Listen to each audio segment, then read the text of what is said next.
memberikan sambutan. Sambutan yang pertama akan disampaikan oleh Ketua Panitia, yaitu Saudara Lutfi Eka Arya. Kepada Saudara Lutfi Eka Arya, kami persilahkan.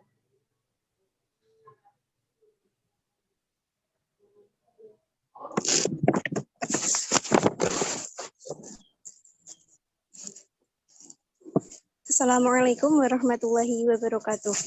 Waalaikumsalam warahmatullahi wabarakatuh. Selamat pagi semuanya dan salam sejahtera. Yang terhormat Bapak Abdul Wahid, dosen Fakultas Psikologi dan Kesehatan UIN Wali Songo Semarang. Yang terhormat Bapak Slamet Effendi, Sekretaris Perlindungan Anak Kabupaten Tuban.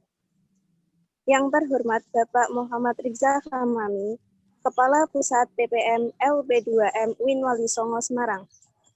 Yang terhormat Ibu Lilith Mu'alifatul Hulasofa, dosen pembimbing lapangan KKN MIPDR Kelompok 6. Syukur tak henti-hentinya kita ucapkan kepada Allah, penguasa alam semesta. Meskipun di tengah pandemi seperti saat ini, kita semua masih diberikan nikmat dan kesempatan untuk mengikuti webinar hari ini dengan keadaan sehat walafiat.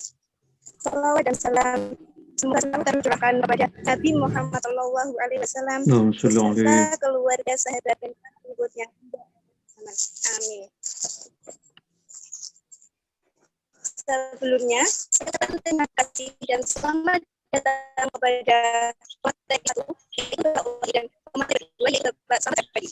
Serta ucapan terima kasih kepada Bapak Rizal Hamami dan Ibu Lilith yang sudah meluangkan waktunya dalam acara webinar ini.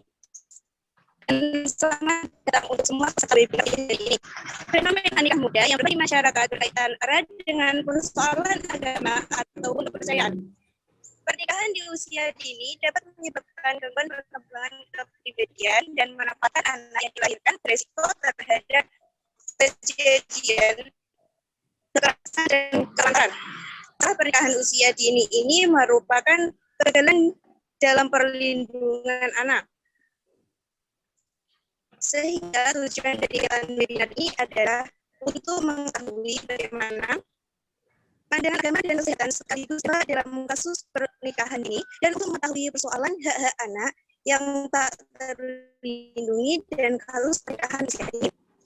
Saya selaku ketua pelaksana berharap kita semua bisa memetik ilmu sebanyak-banyaknya dari materi yang akan disampaikan oleh materi nantinya.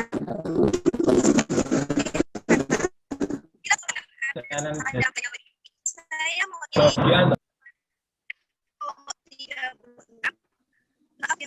selama webinar pencegahan pernikahan usia dini dalam perspektif agama dan kesehatan.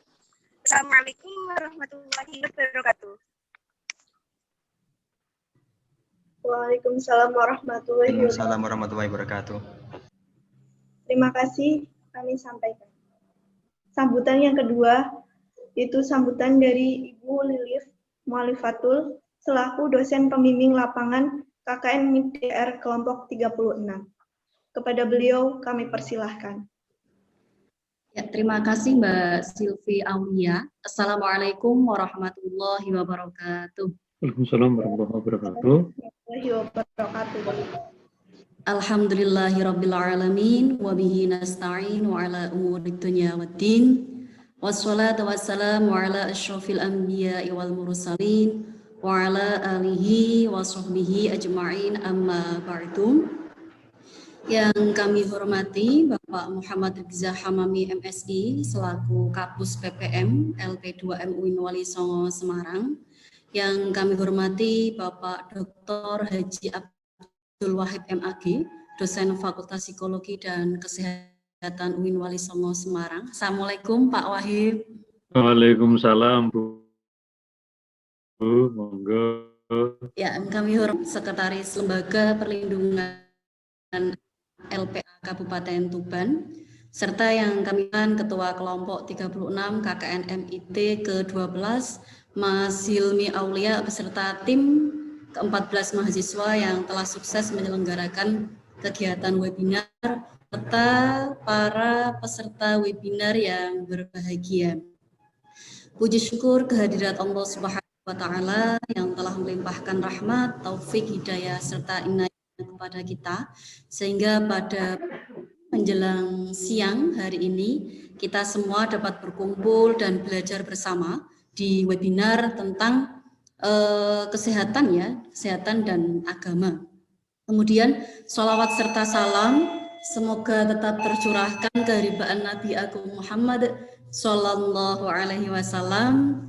Semoga masuk umat yang mendapatkan syafaatnya di yaumil qiyamah. Amin ya rabbal alamin. Hadirin yang kami hormati serta para peserta webinar yang berbahagia. Webinar pada pagi hari ini merupakan webinar yang kedua dari kelompok 36 yang berkaitan dengan program utama yaitu relasi agama dan kesehatan. Setelah sukses menyelenggarakan kegiatan webinar yang pertama pada tanggal 19 Juli 2021. Apresiasi yang setinggi-tingginya untuk kelompok 36 yang telah menyelenggarakan kegiatan dan mensukseskan webinar pada pagi hari ini dengan jumlah peserta yang telah mendaftar. Komunikasi terakhir dengan ketua kelompok ada sekitar 110 orang. Mungkin ini baru beberapa yang belum bergabung. Nanti ketika sudah mulai materi pertama dan kedua nanti teman-teman bisa diminta untuk bergabung. Kegiatan webinar ini memberikan edukasi serta mensosialisasikan pencegahan terjadinya perkawinan usia anak.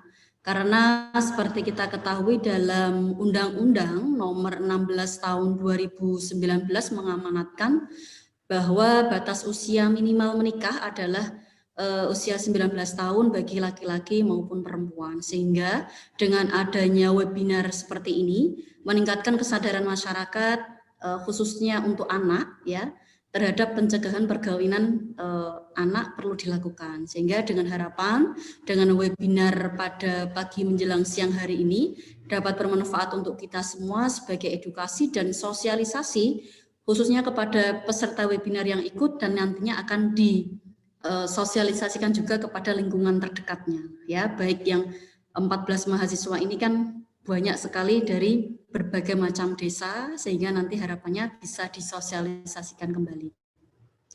Kami ucapkan terima kasih kepada Bapak M. Rizah Hamami MSI, Bapak Dr. Haji Abdul Wahid MAG, dan Bapak Slamet Effendi SE SHMM yang telah meluangkan waktu mengisi webinar pada pagi hari ini. Berkenan kami mohon selaku DPL Ketua kelompok 36 Bapak M. Rizah Hamami MSI untuk berkenan membuka dan memberikan arahan kepada webinar di pagi hari ini. Mungkin itu yang dapat saya sampaikan. Mohon maaf kalau ada kekurangan. Akhirul kalam, wallahul muwaffiq ila aqwamit thoriq. Wassalamualaikum warahmatullahi wabarakatuh. Waalaikumsalam warahmatullahi wabarakatuh. Assalamualaikum warahmatullahi wabarakatuh. Terima kasih kami sampaikan. Sambutan yang ketiga oleh Bapak Rizah Hamami selaku Kepala Pusat LP2M UIN Wali Songo Semarang. Kepada beliau kami persilahkan.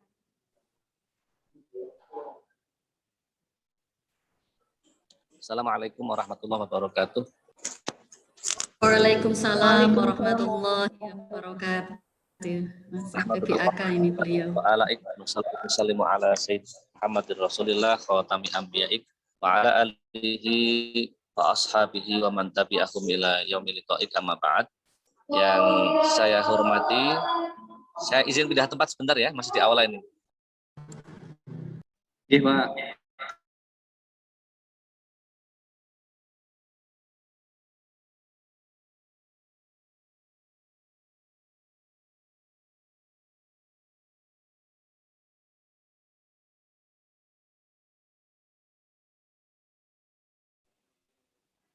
Alhamdulillah wassalatu wassalamu ala Sayyidina Muhammad ibn Abdillah wa ala alihi wa ashabihi wa man tabi'ahu amma ba'dah.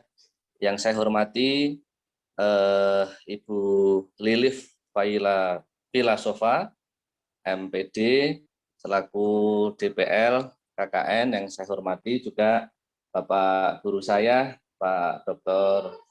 Haji Abdul Wahid MAG, segenap narasumber, serta seluruh peserta KKN Mandiri Inisiatif Program, dan segenap peserta webinar series pencegahan pernikahan usia dini dalam perspektif agama dan kesehatan yang diselenggarakan oleh kelompok KKN 36. Alhamdulillah, pada kesempatan pagi yang mulia ini kita bisa bersama-sama Pak Dr. Haji Abdul Wahid, Pak Selamat Effendi, serta seluruh peserta untuk bareng-bareng membicarakan tentang pencegahan pernikahan usia dini. Pernikahan itu adalah menjadi sunnatullah. Kalau nikah itu menjadi sunnatullah, artinya bahwa betapa pentingnya sebagian besar dari kita itu untuk memahami bahwa pernikahan itu adalah sesuatu yang indah. Di depan saya ini, para peserta yang jomblo-jomblo, itu senyumnya nggak bisa selepas senyumnya Bu Lili. Karena masih menebak-nebak siapa sih jodoh di antara kita itu. Jomblo itu nikmat kalau memang betul dinikmati. Tapi jomblo itu akan menjadi sebuah beban kehidupan ketika bertemu dengan orang tua ketika besok wisuda. Dok, siapa PW-mu? PW itu apa, Pak? Pendamping wisuda. Boten gadah. Pendamping wisuda saya cukup orang tua dan Allah Subhanahu wa Ta'ala. Tapi dalam hatinya itu nangis. Kenapa? Nggak siap jodoh. Yang laki-laki bisa membonceng menjadi sopir Grab dan Gojek atau Maxim gitu, gaya di kampus. Tapi begitu wisuda, soalnya sudah dinikahkan orang tuanya di rumah. Itu juga menjadi beban itu. Tetapi ada sebuah ikhtiar yang tadi disampaikan Bu Lili. Ada batasan usia untuk menikah. Tetapi bahwa menikah itu penting. Sehingga generasi muda itu juga harus memperhatikan. Nak nikah ojo enom-enom, tapi ojo tua banget. Orang nggak enak kalau disebut sebagai perawan tua. Disebut Joko tua juga nggak kepenak. Nah, inilah pentingnya mengedukasi diri sejak dini untuk menciptakan kehidupan yang sakinah mawaddah warahmah. Ilmu ku cari, amal ku beri. Artinya apa? Kita mencari ilmu menjadi mahasiswa. Amal ku beri. Membahagiakan orang tuanya itu salah satunya adalah membawa jodohnya di rumah. PPAK karena kayaknya jomblo juga. Nah, oleh sebab itu, agama telah mengatur. Agama telah mengatur bagaimana kita tanakahu tanasalu. Nikahlah engkau sekalian. Setelah nikah dengan reproduksi. Ada anak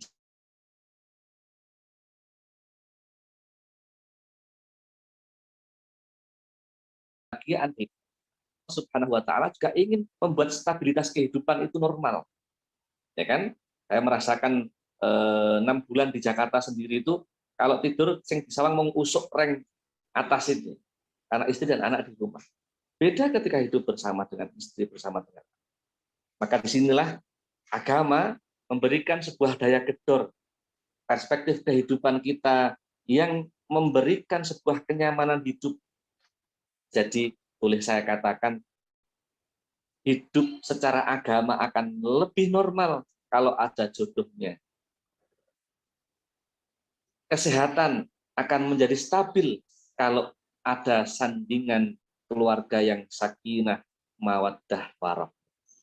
Mudah-mudahan dalam webinar ini ada ilmu dari Pak Wahib, ada ilmu dari panjenenganipun Bapak Selamat Effendi, bagaimana kita ke depan menatap masa depan yang gemilang dengan simbol kampus peradaban dan kemanusiaan yang tentunya peradaban kita bangun di dunia, kita torehkan bahwa kita itu punya suami, kita itu punya istri. Di dunia kita akan sehat jika KTP-nya itu tertuliskan kepala rumah tangga atau ibu rumah tangga. Itulah yang dapat saya sampaikan. Selamat melaksanakan webinar. Sukses selalu untuk kelompok 36 KKN NIT ke-12. Di Karonseh, solawatan di Karonseh cukup sekian. Terima kasih. Wallahul muwaffiq ila aqwamit thoriq. Wallahul muwaffiq ila aqwamit thoriq. Assalamualaikum warahmatullahi wabarakatuh. Tangan terkepal. Waalaikumsalam Waalaikumsalam warahmatullahi wabarakatuh. Terima kasih kami sampaikan. Acara selanjutnya yaitu pemaparan materi kepada Mas Wahyu Labibullah selaku moderator, kami persilahkan.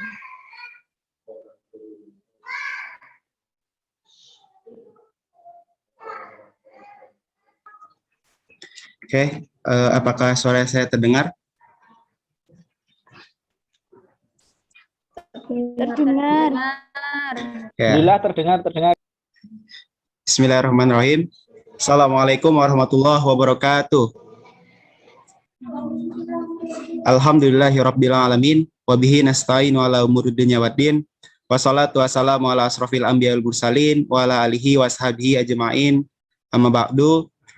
Yang terhormat narasumber pada kegiatan webinar series ini, Dr. Haji Abdul Wahid, MAG, dosen Fakultas Psikologi dan Kesehatan Winwali Songo Semarang, dan Bapak Slamet Effendi, SE, SHMM, Sekretaris Lembaga Perlindungan Anak Kabupaten Tuban. Yang kami hormati Bapak Muhammad Riza Camami, MSI, Kepala Pusat PPM LP2M Winwali Songo Semarang. Yang kami hormati Ibu Lilip Mu'allifatul Filosofa, MPDI, selaku dosen pembimbing lapangan KKN MIT-DR kelompok 36, dan yang saya hormati teman-teman KKN MIT-DR kelompok 36, dan yang saya banggakan seluruh peserta webinar series. Perkenalkan, nama saya Wahyu Labibullah, anggota KKN MIT-DR kelompok 36. Nah, pada kesempatan kali ini saya berkesempatan menjadi moderator pada kegiatan webinar series ini dengan tema pencegahan pernikahan usia dini dalam perspektif agama dan kesehatan. Oke, sebelum kita berlanjut kepada pemaparan materi dari para narasumber, saya sebagai moderator akan membacakan beberapa tata tertib yang perlu diperhatikan oleh kawan-kawan peserta, teman-teman peserta webinar series. Pertama, peserta webinar dimohon masuk di room meeting 10 menit sebelum acara dimulai. Lalu yang kedua, peserta wajib memberi nama Zoom meeting dengan format nama lengkap dan instansi. Lalu yang ketiga, peserta webinar wajib on kamera ketika acara berlangsung. Oke, dan yang keempat, kawan-kawan peserta webinar, apabila ingin bertanya, silakan mencantumkan di kolom chat seperti itu jika sedang pemaparan materi. Nah, oke, untuk mempersingkat waktu, langsung saja. Sebelum ke pemaparan materi, saya akan membacakan kurikulum vitae dari pemateri. Yang pertama dari Bapak Dr. Haji Abdul Wahid, MAG, tempat tanggal lahir Demak, 15 Juni 1960. Jabatan dosen Fakultas Psikologi dan Kesehatan Winwali Songo Semarang.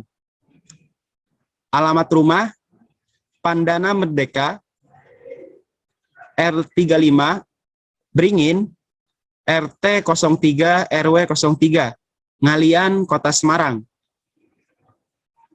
Nomor HP 081 228 146 97. Alamat email abdulwahid@walisongo.ac.id atau Abdul Wahid SMG www.yahoo.co.id. Alamat kantor Fakultas Psikologi dan Kesehatan UIN Wolisongo, Jalan Prof. Dr. Hamka, Kampus 3, Ngalian, Semarang. Pendidikan tertinggi S3 UIN Sunan Kalijaga, Yogyakarta. Oke, untuk narasumber yang kedua, adapun kurikulum vitae-nya, nama Bapak Slamet Effendi, SE, SHMM. Tempat tanggal lahir, Tuban, 15 November 1977. Alamat, Dusun Morosemo, RT 03 RW 16, Desa Sumber Agung, Kecamatan Pelumpang, Kabupaten Tuban. Nomor HP 0823 3310 2803. Adapun emailnya slamet1177@gmail.com. Pendidikan formal, SDN Sumber Agung 03, lulus tahun 1991, SMPN 01 Pelumpang, lulus 1993.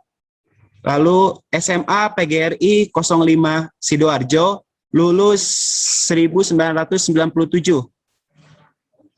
Lalu Sekolah Tinggi Ilmu Ekonomi Muhammadiyah Tuban, sarjana, program sarjana, lulus tahun 2015. Lalu USB Tuban, program sarjana, lulus tahun 2016. Sekolah Tinggi Ilmu Ekonomi Mahardika Surabaya, program pasca sarjana, lulus tahun 2019.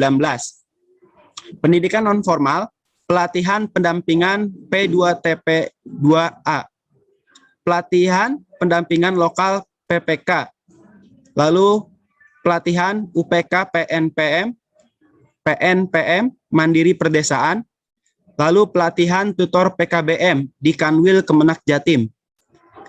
Lalu ada kursus home visit UWK Surabaya, lalu pelatihan paralegal, lalu ada diklat FDS PKH, dan pendidikan khusus profesi advokat.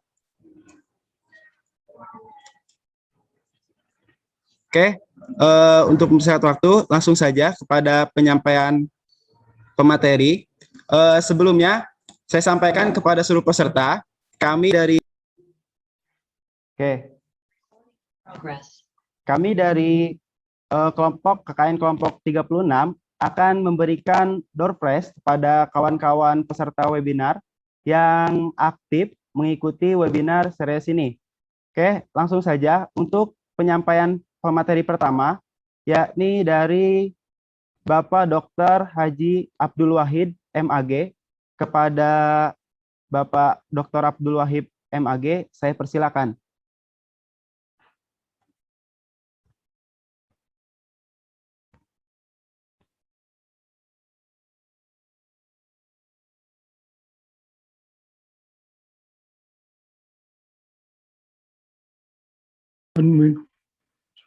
Assalamualaikum warahmatullahi wabarakatuh. Waalaikumsalam warahmatullahi wabarakatuh. Apa semuanya oke? Suara saya bisa terdengar jelas? Terdengar, Pak. Iya, Oke, Pak. gambar Bisa, saya juga Pak. bisa dilihat. Bismillahirrahmanirrahim. Alhamdulillah. Salatu wassalamu ala rasulillah wa ala alihi wasallam ba'du. Randy, yang kita hormati, kita cintai, Bu Lilith Sufa, yang kita hormati ya, kita cintai juga, kita sayangi. Kemudian saudara-saudara semua, para manusiawi dan itu kebala, kemudian antara pria dan wanita yang sudah pantas untuk melaksanakan. Sudah patut ya. Ini kan tidak ada referensinya ini ya, itu yang kata-kata yang dari saya. Kemudian pernikahan dilaksanakan dengan tujuan membentuk keluarga yang sakinah mawaddah. Yang perlu dicatat bahwa pernikahan itu untuk kepentingan ini, membentuk keluarga. Kalau dalam bahasa Jawa itu soma, Makanya konsep kalau kemudian ya menikah, kemudian menikahi artis, kemudian ketemunya seminggu sekali, sebulan sekali, kemudian itu rak somah, itu kalau dalam bahasa Jawa rak somah. Pernikahan itu untuk somah, somah itu ya untuk umah-umah. Jadi kalau hanya seperti itu, enak bisa dibayangkan ya. Jadi ini membentuk keluarga rahmah. Tapi kalau ini diteruskan menjadi sangat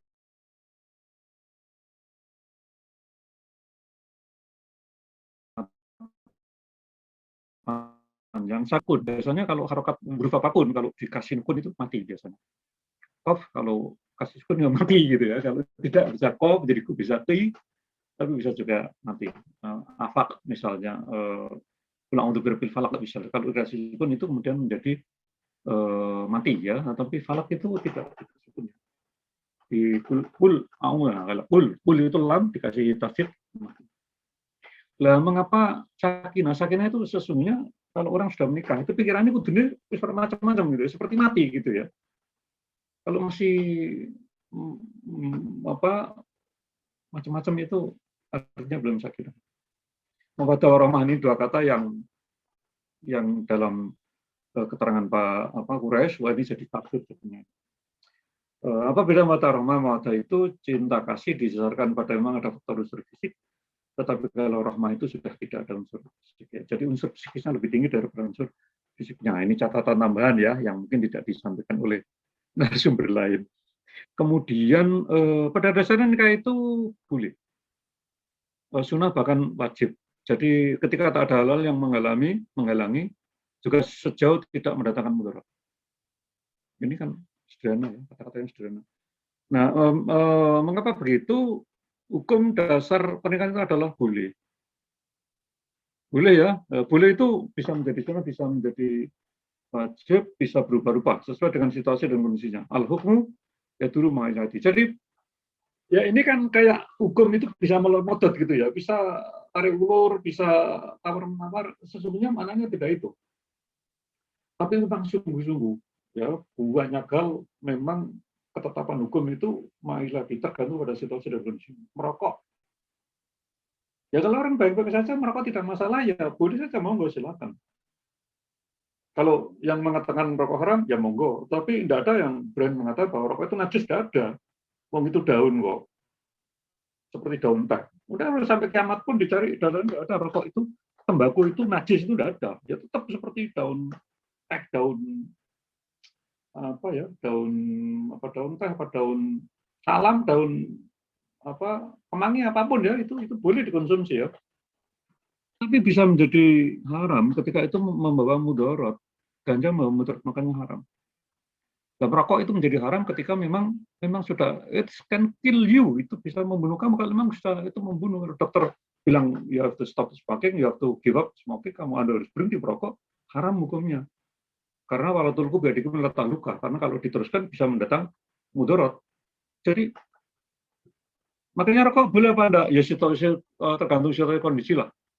Gitu saja ya. Jadi demikian juga menikah, itu prinsip hukum dasarnya seperti itu. Ya. Tetapi in general memang an-nikahu min sunnati ya. Jadi termasuk sunnah Rasulullah. Kemudian itu tambahan, kemudian hukum. Tergantung pada situasi kondisi. Boleh, makruh, haram.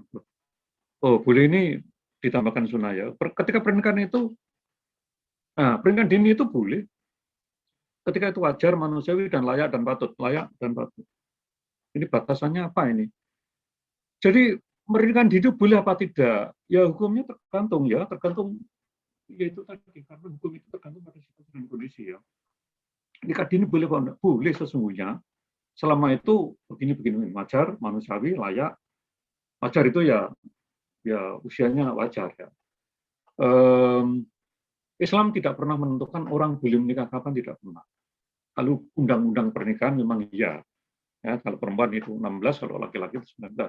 Itu undang-undang yang baik juga kalau diikuti. Tetapi Islam tidak pernah menentukan seperti itu ya. Jadi boleh apa tidak? Ya hukum dasarnya boleh lah ya. Kemudian ya mungkin ini bisa debatable, kemudian bisa menjadi makruh ketika kurang layak dan bisa mengakibatkan kerewetan dan kerepotan hidup. Kalau ruwet dan repot itu ya makruh lah ya. Tetapi kalau mudarat itu sudah haram gitu ya. Ya ruwet dan repot itu kan repot itu kan kalau bisa dihindari, menghindari lebih baik ya daripada kalau melakukan gitu ya. Jadi itulah repot itu apa ya, misalnya apa ya, pernikahan dini pada anak usia selesai SD misalnya, MI kelas usia 12-13 tahun, itu kan repot kan. Bagi anak juga repot, bagi suaminya juga repot, itu mungkin bisa menjadi makruh, tetapi itu very difficult, itu tidak layak dipaksakan ya. Nah, contohnya ada orang usia cowoknya itu mempelai laki-laki usia 25, calonnya usia 7 tahun misalnya. Ya kan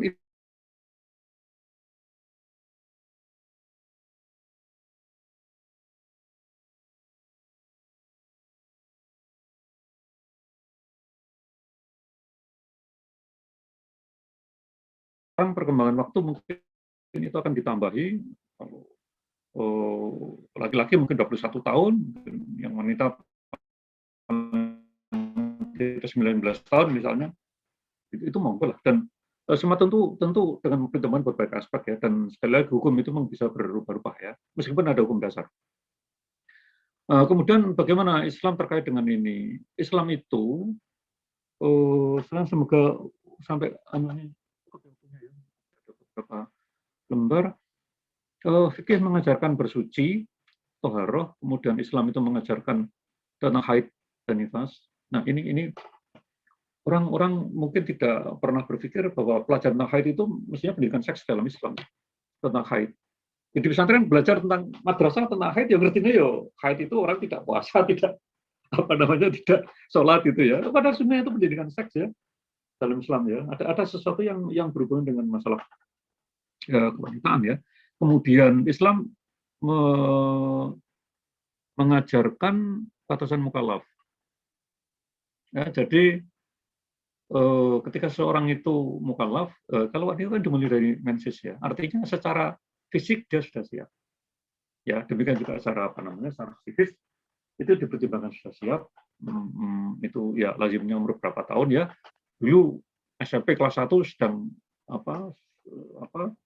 haid itu ketika SMP kelas 1, sekarang kemudian semakin ke sini kelas 6 SD sudah menses, kelas 5 SD sekarang mungkin boleh juga kelas 4 SD sudah menses ya, karena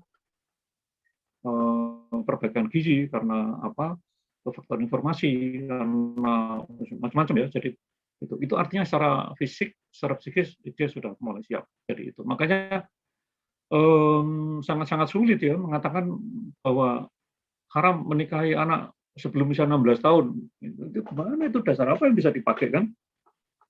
Kalau negara melarang, ya oke lah, itu melarang, tetapi kemudian kita tidak bisa mengharamkan ya. Kemudian Islam mengajarkan tujuan pernikahan. Nah, ini yang orang harus paham ya. Islam mengajarkan tentang tujuan pernikahan. Litaskunu ilaiha wa ja'ala bainakum warahmah. Jadi tidak boleh ada pernikahan yang hanya sekedar seperti kawin kontrak ya. Karena itu tidak somah, itu tidak omah-omah ya, itu tidak berkeluarga.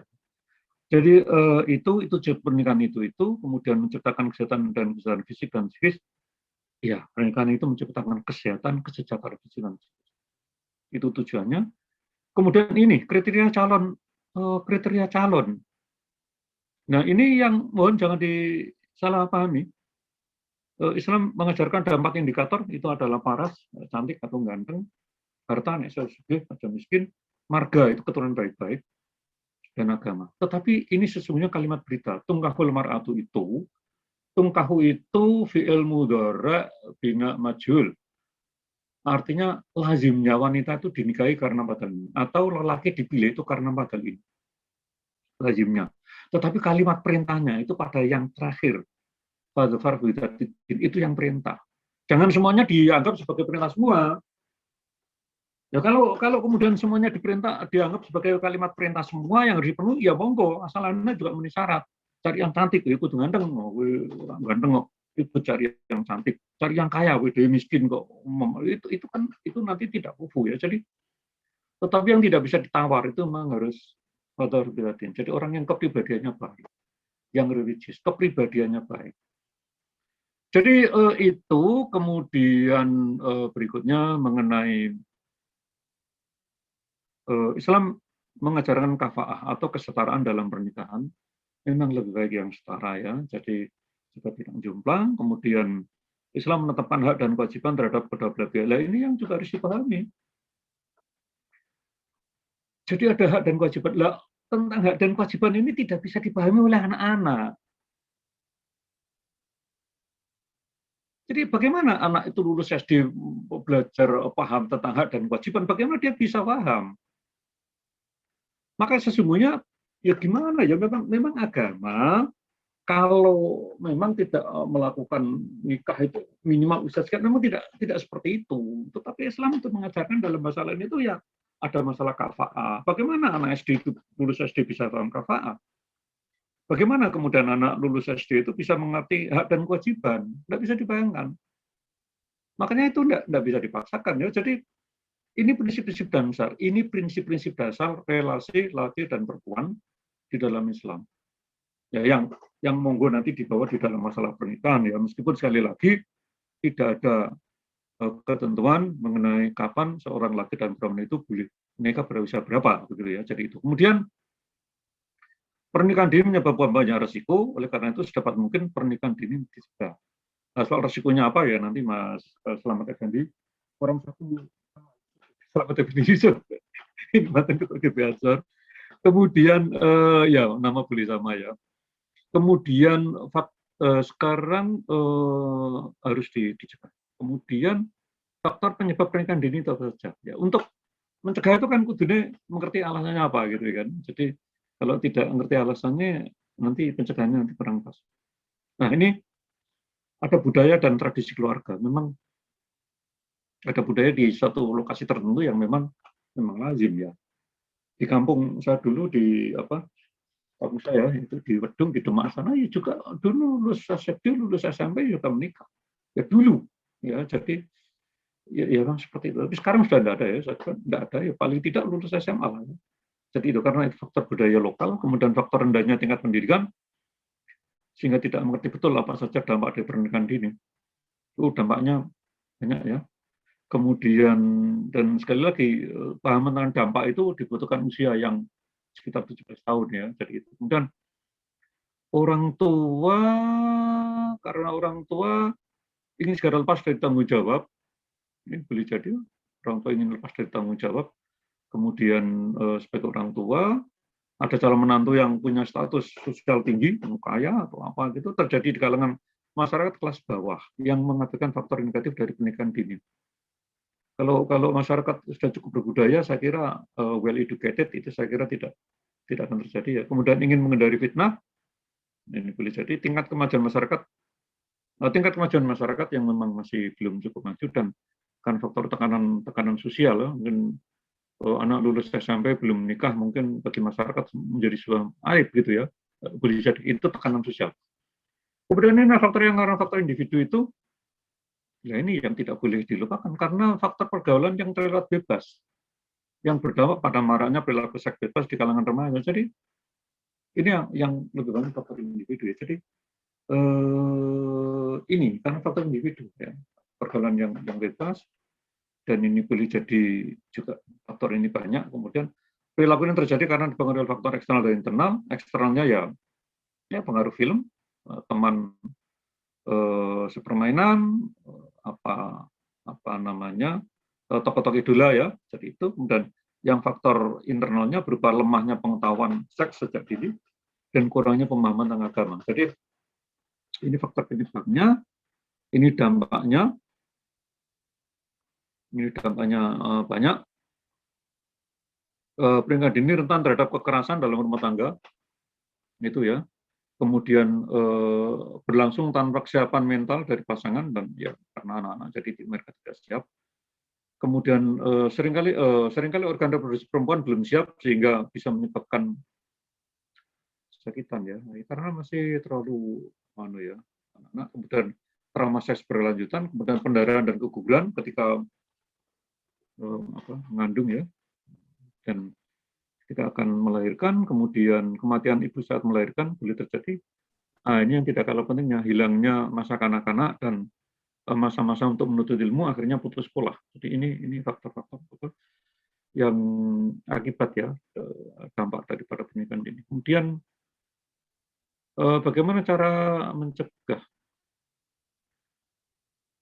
Bagaimana cara mencegah? Ini jadi dua.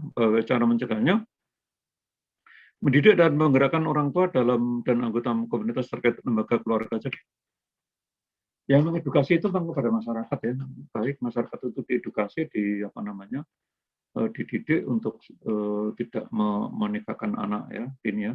Memberikan orientasi hidup menuju pada kehidupan yang terbaik. Memberikan orientasi hidup menuju pada kehidupan yang terbaik. Ini yang perlu ditanamkan pada anak-anak ya, oleh orang tua ya. Jadi pertama memang orang tua dulu, karena yang membesarkan anak-anaknya, memberikan pemahaman ke anak-anak. Anak-anak itu kan orang tua. Nah, kalau orang tuanya tidak cukup terpelajar ya dampaknya memang pada anak-anak. Kemudian orang tua sedapat mungkin itu memberikan orientasi hidup menuju pada kehidupan yang terbaik. Jadi kalau dalam bahasa psikologi humanistik itu, what a man can be, he must be. What a man can be, kamu bisa menjadi apa? You must be, kamu harus bisa menjadi itu. Kalau kamu bisa menjadi penyanyi yang hebat, jadilah penyanyi yang hebat. Kalau bisa menjadi penulis yang hebat, jadilah penulis yang hebat. Kaligrafer yang hebat, jadilah kaligrafer yang hebat. Bisa menjadi guru yang hebat, jadilah guru yang hebat. What a man can be, he must be. Jadi itu ajaran humanistik yang sangat bagus. Jadi memberikan orientasi pada anak-anak. Lah itu penting, karena kalau anak-anak tidak diberi orientasi, harus kemana ya lulus SD, SMP, menikah juga tidak apa-apa, karena dia tidak punya orientasi hidup yang bagus untuk dicapai ya. Tapi kalau punya orientasi hidup yang bagus untuk dicapai, ya tentu tidak segampang itu ya. Tidak boleh kemudian cita-cita luhur itu kemudian terhenti gara-gara nikah dini gitu.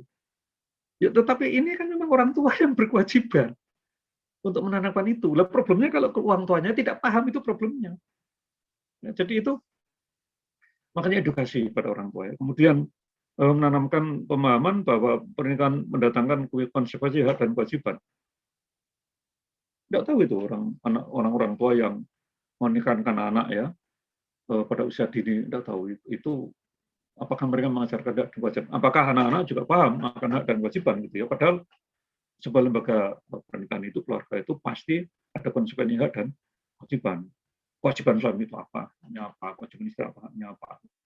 Dan ketika anak-anak tidak bisa dibayangkan, kemudian meningkatkan akses dan kualitas pendidikan formal bagi anak-anak, saya kira memberikan pendidikan anak-anak itu bagus, itu untuk salah satu bentuk mencegah, memberdayakan anak dengan informasi, keterampilan, dan jaringan pendukung lainnya, kemudian menawarkan sekaligus dukungan ekonomi ya, dan berorientasi pada anak dan keluarga. Jadi ini beberapa cara untuk mencegah ya. Hal yang paling perlu diingat itu ya memberikan orientasi kehidupan yang lebih baik. Jika ya mengapa kamu tidak siapa misalnya si Aulia ya, Allah mengapa tidak menikah lulus SMA? Ya karena mau selesai kuliah dulu, mau jadi sarjana gitu kan. Nah kalau tidak punya cita-cita jadi sarjana, lo mau apa gitu kan? Lulus SD, lulus SMP, SMA, ya sudah. Ngapain nganggur macam-macam, menikah aja gitu kan. Tapi kalau ini orientasi kehidupan yang lebih bagus ya. What man can be, he must be. Jika orang itu bisa menjadi baik, ya dia harus menjadi orang baik. Ya, jadi ini mengenai orientasi ya. Kemudian sudah masalah. Ya sudahlah, cukuplah ya. Jadi ini materi saya. Saya kembalikan kepada yang bagi waktu, monggo. Demikian, wassalamualaikum warahmatullahi wabarakatuh. Waalaikumsalam warahmatullahi wabarakatuh. Waalaikumsalam warahmatullahi wabarakatuh.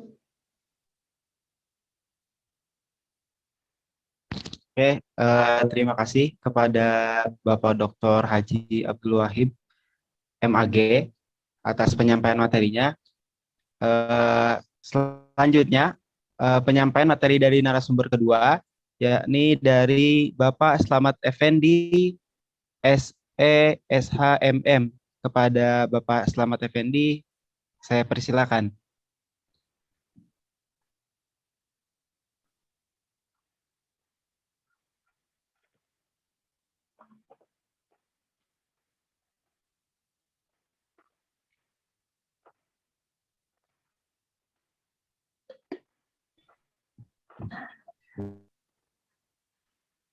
Enggak, Pak Selamat Effendi. Oke, terima kasih. Saya mohon maaf tadi. Assalamualaikum warahmatullahi wabarakatuh. Waalaikumsalam Waalaikumsalam warahmatullahi wabarakatuh. Bismillah, alhamdulillah, wa syukurillah, wa nikmatillah, wa la haula wa la quwata illa billah. Yang kami hormati Bapak Dr. Abdul Wahid Agi. Ingkang tansah kula hormati, tansah kawula mulyakaken. Yang kedua yang kami hormati Ibu Lilith Mu'allifatul MMPDI, ingkang tansah kula hormati. Yang kami hormati Bapak M. Rizya Hamami MSI dan Mas moderator yang kami hormati. Puji syukur kepada Allah Subhanahu wa taala di pagi setengah siang hari ini kita dapat berkumpul dalam acara webinar series dengan tema pencegahan pernikahan usia dini dalam perspektif agama dan kesehatan. Tentunya dalam hal ini saya dari Lembaga Perlindungan Anak, mungkin ingin menyampaikan berkaitan dengan hak-hak anak. Apakah pernikahan dini itu melanggar hak-hak anak ataukah tidak? Tentunya dalam hal ini tadi sudah disampaikan banyak sekali oleh Pak Doktor, matur suwun, pengetahuan agama. Namun dalam hal ini tentunya kalau saya menyampaikan berkaitan dengan agama tentu tidak cocok. Dalam hal ini saya menyampaikan berkaitan dengan hak-hak anak sesuai dengan Undang-Undang Perlindungan Anak dan Undang-Undang Perkawinan. Dari situ mungkin ada lagunya ya, pernikahan dini sebaiknya janganlah terjadi. Karena apa pernikahan dini janganlah terjadi? Karena pernikahan dini jelas melanggar hak-hak anak. Tentu apa saja yang dilanggar di dalam Undang-Undang Dasar 1945 telah disebutkan bahwa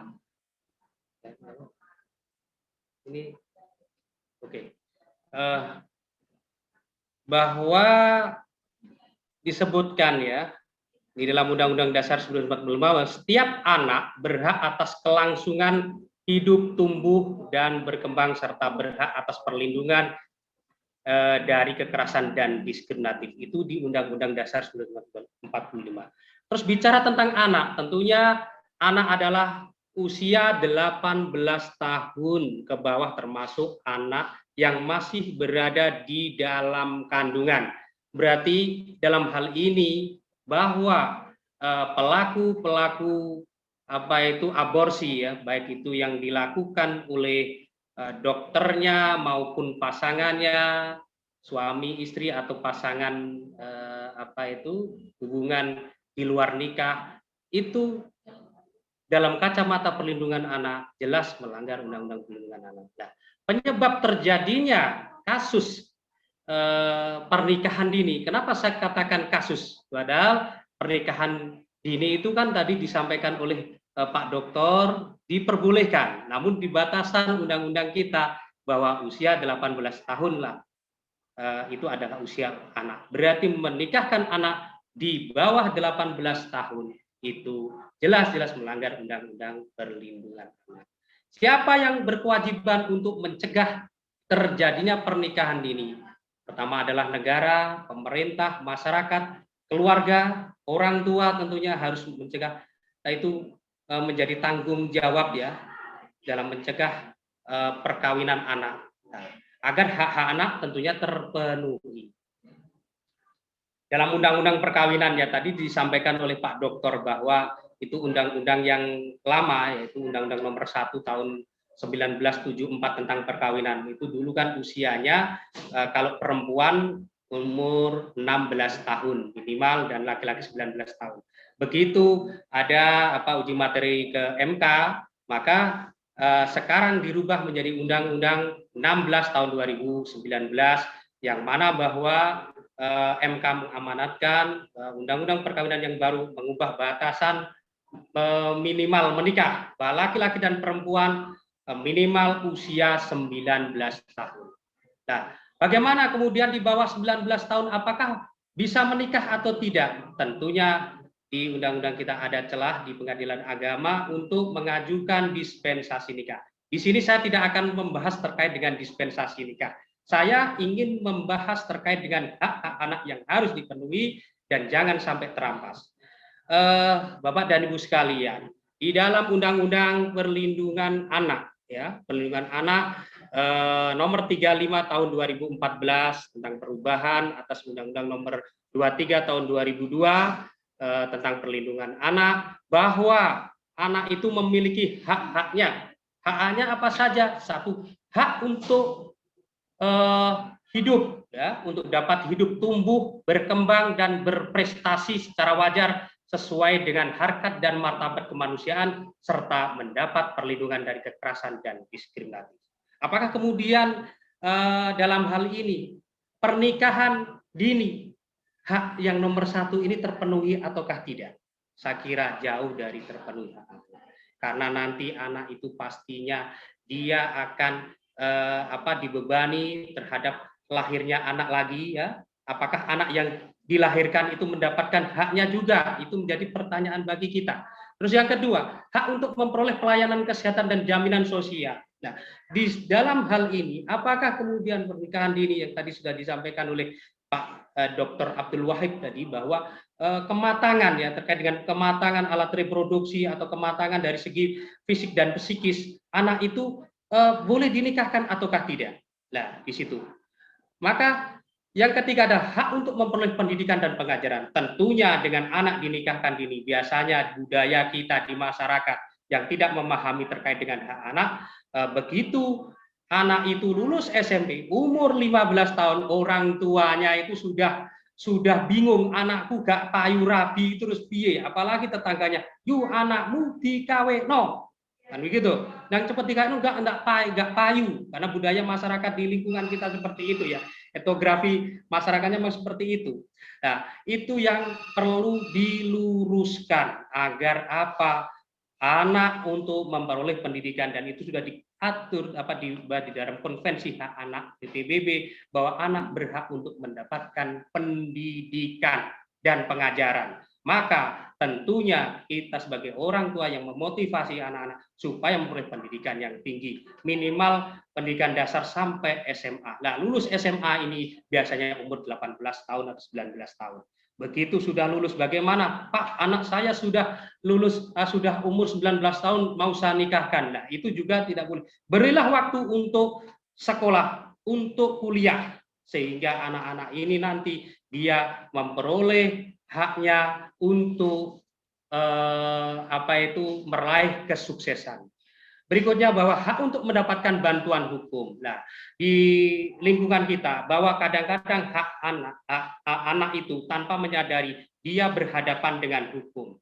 Maka tentunya anak yang berhadapan dengan hukum itu harus mendapatkan bantuan hukum, seperti pada waktu anak-anak yang kita dampingi kasus berbagai macam penyalahgunaan narkoba dan lain sebagainya, anak yang tentunya melakukan hubungan seksual di luar nikah, termasuk korbannya, perempuannya dan laki-lakinya, maka itu dari psikologi dan hukumnya kita dampingi dari Lembaga Perlindungan Anak, dan itu kita bekerja sama dengan Dinsos P3A Kabupaten Tuban.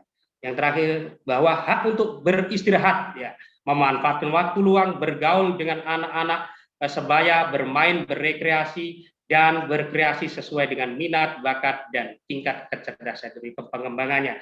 Tentunya di musim pandemi atau situasi pandemi COVID-19 pada saat ini, tentunya orang tua, ya, ini bicara terkait dengan anak, ya, saya titipkan meskipun materinya adalah berkaitan dengan pernikahan dini, tentu di situasi pandemi COVID-19 anak-anak harus tetap belajar di rumah, kan, harus belajar di rumah dengan memakai protokol kesehatan. Itu selalu saya sampaikan di saat ada webinar seperti ini. Berikutnya bahwa tentu perkawinan anak melanggar hak asasi manusia. Kenapa perkawinan anak ini melanggar hak asasi manusia?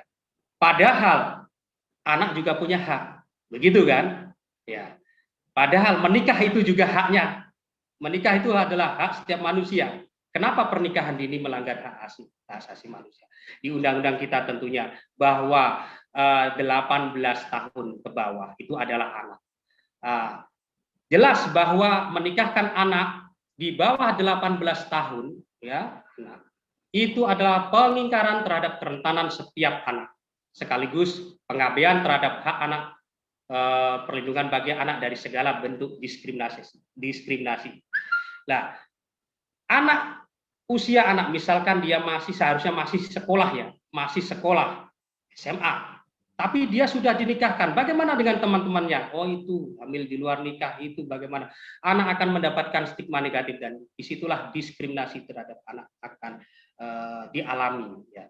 Pasalnya ketika setiap membuka peluang terjadi perkawinan anak, hal yang bertentangan dengan upaya negara melakukan pembunuhan dan penghormatan hak asasi manusia. Jadi terkait dengan negara ini sudah berupaya untuk menghormati hak asasi manusia termasuk hak asasi anak-anak.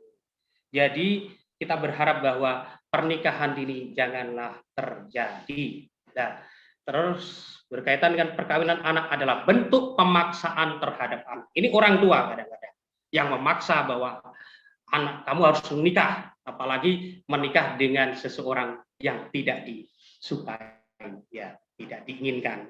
Seperti apa itu kisah Siti Nurbaya. Jadi situ perkawinan anak juga bentuk pemaksaan bagi anak perempuan. Ini anak perempuan untuk memikul tanggung jawab secara fisik atau psikologis di mana kondisi mereka sesungguhnya tidak siap. Ya. Sehingga perkawinan anak bentuk pelanggaran hak anak, terutama anak perempuan. Hak-hak yang dilanggar dalam perkawinan anak yaitu hak tumbuh kembang, hak pendidikan, hak atas sumber penghidupan, hak sosial, hak bebas dari kekerasan. Misalnya, ketika terhentinya hak pendidikan, juga akan terhentinya hak kehidupan yang layak.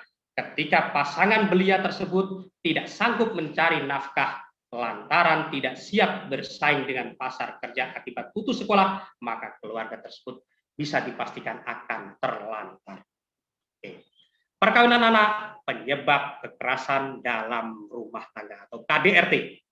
Nah, kebergantungan ekonomi menjadi salah satu penyebab rentannya perempuan menjadi target korban kekerasan dalam rumah tangga. Nah inilah karena apa budaya kita bahwa tentunya tidak memahami tentang kesetaraan gender sehingga bahwa perempuan atau istri ini ketergantungannya kepada laki-laki. Aku nek gak dinafkahi bojoku terus anak bojoku makan seperti itu. Akhirnya timbul kekerasan di dalam rumah tangga karena kekurangan tadi, sehingga apa? Sehingga emosional karena usia masih belia, masih labis dalam berkaitan dengan psikologis pasangan muda tadi yang menikah tadi, dampak KDRT tentu dialami oleh kaum perempuan. Nah, mereka kerap terusir dari rumah, hilang hak propertinya, nggak oleh popo. Nah, meskipun kadang-kadang di pengadilan itu juga ada upaya hukum ya, tentunya dan itu pun juga harus didampingi oleh seorang lawyer dan kemudian saya sendiri seorang advokat, insya Allah siap untuk mendampingi korban kekerasan terhadap perempuan dan anak. Nah, tidak ada jaminan hidup, ya sulit masuk dunia kerja. Lah nek wis nyusoni anak terus sampai mlebu perusahaan mana yang mau menerima lah itu. Anak cenderung memilih ikut ibunya. Nah ini anak cenderung memilih ikut ibunya seperti gambar ini ya. Terus bagaimana nasib istri dan anak ini? Efeknya apa? Perempuan muda harus bertarung melanjutkan hidup sesuai sebagai single parent.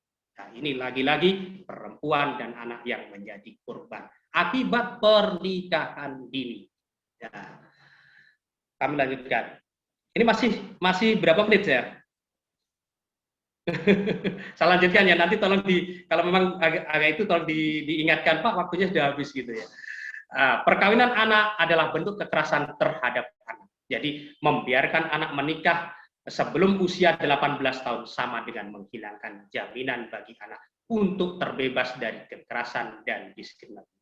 Jadi kita semua ini, jangan biarkan anak-anak menikah. Kalau bisa orang tuanya, yuk, Kang, atau Le, D, anaknya sampean kisih wayai sekolah. Jangan dinikahkan ojo. So mben iku nek iso anakmu dadi guru, dadi dosen kaya Pak Dr. Abdul Wahid, dadi kaya sing ngomong iki. Ya, hal ini sama saja dengan memperluas jumlah perempuan dan anak menjadi korban KDRT, baik berupa kekerasan fisik, psikis, seksual maupun penelantaran ekonomi. Ini sering terjadi. Bahwa kekerasan itu baik fisik, psikis pasti akan terjadi. Dan seksualnya bagaimana? Tentunya kadang-kadang ya namanya anak itu usia dini, nafsunya besar sehingga dia meniru gaya-gaya yang ada di luar itu. Nah, kekerasan seksual terjadi dalam rumah tangga itu bisa terjadi. Jadi nanti Pak Abdul Wahab ini yang ahlinya untuk Pak Dokter ini yang bisa menjelaskan berkaitan dengan kekerasan seksual di lingkungan rumah tangga. Penelantaran ekonomi jelas, orang mergawe, gak kerja, terus apa? Ge tuku susu, ge tuku pempes. Terus bagaimana itu? Inilah terjadinya perkawinan anak yang mengakibatkan kekerasan di dalam rumah tangga. Tentu hal ini sebelum saya akhiri, izinkan ini karena kebiasaan dari LPA itu diakhiri dengan bernyanyi ya, bernyanyi terkait dengan cara mendidik anak dengan kekuatan cinta ya. Terima kasih. Jadi begini, semua anak merindukan kasih sayang kita, mari mulai mengasuhnya dengan senyuman. Jangan sampai memakai cara penuh kekerasan. Mari mendidik anak dengan kekuatan cinta. Mari mendidik anak dengan CINTA. Terima kasih dan saya akhiri. Ihdinas siratal mustaqim fastabiqul khairat. Wassalamualaikum warahmatullahi wabarakatuh. Waalaikumsalam warahmatullahi wabarakatuh. Saya sampaikan terima kasih atas penyampaian materi dari Bapak Slamet Effendi yang sungguh sangat menarik dan juga dari Bapak Dr. Haji Abdul Wahid. Oke, kita berlanjut kepada sesi selanjutnya, yakni tanya jawab. Silakan kepada seluruh peserta Zoom meeting webinar series ini, apabila ada yang ingin bertanya, silakan perkenalkan diri terlebih dahulu seperti itu. Ya, silakan kepada seluruh peserta webinar, ada yang ingin bertanya? Saya persilakan. Dalam chat nggak ada. Gimana? Ya, bagaimana kawan-kawan? Ada yang ingin bertanya dari seluruh peserta?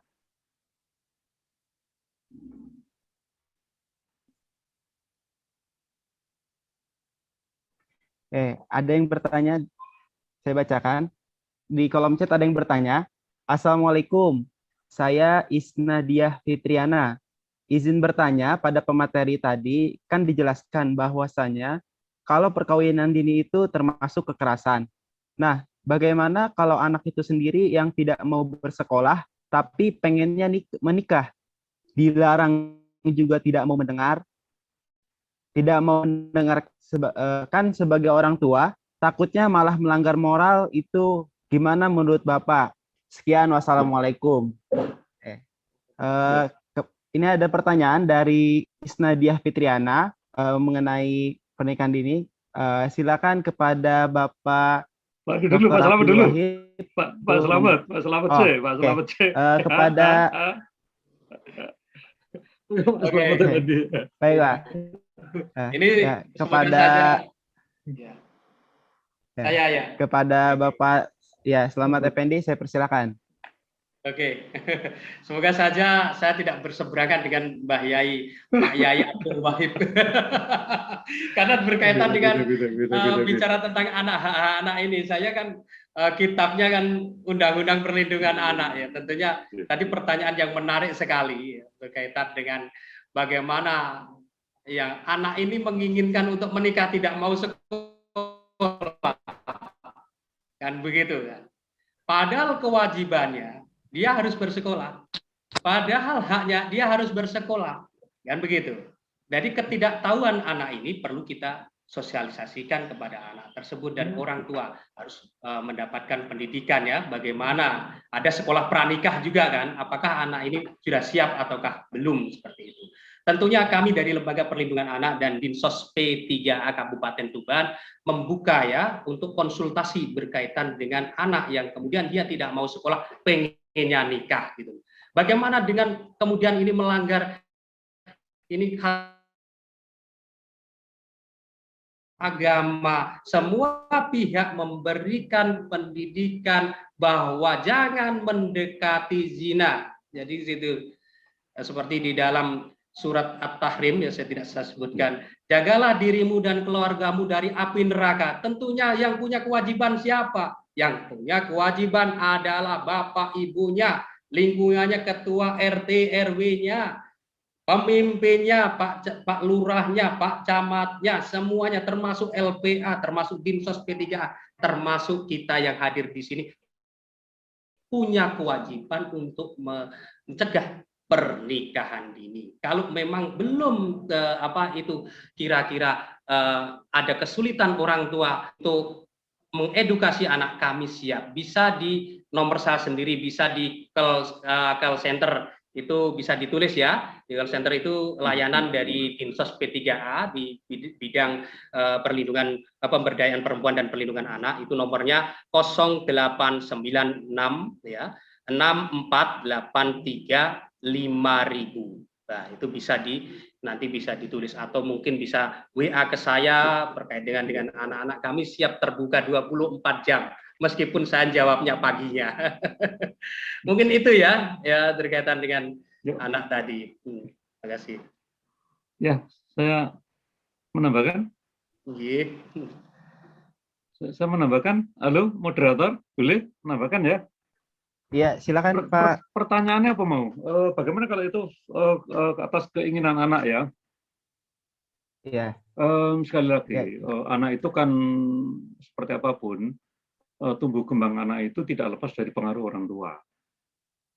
Ya, seperti apapun itu tidak lepas dari pengaruh orang tua.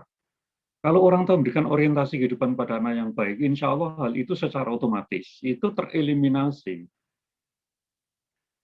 Ya, jadi itu except kecuali kalau anak itu memang punya keterbelakangan, punya problem kognitif ya, punya problem kognitif. Jadi memang kemampuan dia IQ-nya mungkin hanya sekitar 90, enggak sampai 100, dan itu dipaksakan dia tidak bisa masuk SMA. Lulus SD, lulus SMP itu sudah mentok karena IQ hanya 90, 95, dia tidak bisa masuk ke SMA. Nah, itu masalah lain ya. Jadi, tapi kalau anak itu IQ-nya normal, ya memberikan orientasi kepada kehidupan anak itu sehingga dalam hal ini kalau itu terjadi seperti tadi problem anak itu sesungguhnya yang salah sekali lagi saya tetap lebih menyalahkan orang tua daripada anak yang bersangkutan. Ya, jadi itu terlambat untuk memberikan pendidikan. Jadi begini, ada seorang anak yang SMP SMA itu sudah bilang sama orang tuanya, Pak atau Mbah atau Ayah, saya ditaksir gitu kan. Terus ada cowok yang naksir saya, padahal dia baru SMP SMA. Itu terus bagaimana? Nah, sementara orang tua tentu saja memberikan orientasi anak itu harus lulus minimal S1 misalnya. Lah, apa yang dikatakan? Dikatakan ya pernikahan itu ada lari sprint, ada lari maraton. Ya, ini moderatornya paham nggak? Bedanya sprint sama maraton itu apa? Strateginya sama enggak? Lari sprint dan maraton. Kalau sprint itu dari detik pertama itu sudah harus lari, itu sprint. Tapi kalau maraton itu maraton 10 km kok sudah sprint dari dikebut dari detik pertama, itu nanti dapat 1-2 kilo mas-masan nggak bisa gitu kan. Jadi ketika anak itu masih dini, itu bahwa pernikahan itu adalah lari maraton, bukan lari sprint. Jadi Jadi jangan terlalu panas di waktu kamu untuk menikah itu masih terlalu jauh. Itu lari maraton. Jadi jangan dipanaskan dengan pacaran yang menjadi semakin intensif. Lah itu kan pergaulan yang intensif, pertemuan yang tidak dibatasi oleh orang tua macam. Sekali lagi, kalau terjadi, sekali lagi saya tetap menuding orang tua yang paling bertanggung jawab. Jadi bukan anaknya itu. Ya, orang tua itu yang membesarkan anak, yang mengasuh anak, yang memberikan orientasi kehidupan kepada anak-anak. Nah, kalau salah memang salah saya, jangan salahkan anak itu. Saya tetap kembali kepada orang tua. Seperti kalau anak pelajar sesuatu tawuran, saya tidak akan pernah menyalahkan anak, menyalahkan contohnya lembaga pendidikannya dulu, itu yang kita tuding dulu ya. Jadi tidak menyalahkan anak itu. Jadi itu. Nah, kemudian jika itu memang terjadi, sudah terlambat, sudah begitu-begitu, saya pernah karena di lembaga psikologi ya, itu kebetulan ngetes para calon calon penghulu, ya, jadi petugas di KUA itu. Bagaimana kalau itu? Nah, saya menjadi paham mekanismenya ya. Jadi tadi mungkin Pak Slamet tadi juga sudah menyampaikan harus ada mediasi, harus ada semacam lembaga yang memberikan orientasi yang lebih benar, gitu ya. Jadi tidak bisa itu harus ada rekomendasi. Nah, rekomendasi itu dari pengadilan. Rekomendasi itu dari pengadilan. Ya, dan ya tentu saja pengadilan tidak sebegitu gampang ya untuk memberikan rekomendasi anak di bawah anak di bawah usia pernikahan maksudnya, anak belum 19 tahun, baru 17 tahun, itu kemudian sudah kebelet ya mau menikah, itu kan itu pengadilan yang akan memberikan keputusan. Jadi tidak bisa sedemikian. Di sini juga nanti juga Mas Effendi Slamet ini juga akan ikut berpartisipasi ya di dalam memberikan pendampingan kepada anak itu, nanti diteruskan apa tidak ya. Tentu kita menghargai undang-undang yang terbaru, ternyata ada yang terbaru ya dari 2019 itu ya, yang perbaruan dari 1974 itu memang sudah sangat kuno, kemudian diperbarui ya kita tetap menjaga itu ya. Jadi itu jika ada anak tidak mau sekolah, kesimpulannya pertama kemampuan IQ, IQ-nya berapa?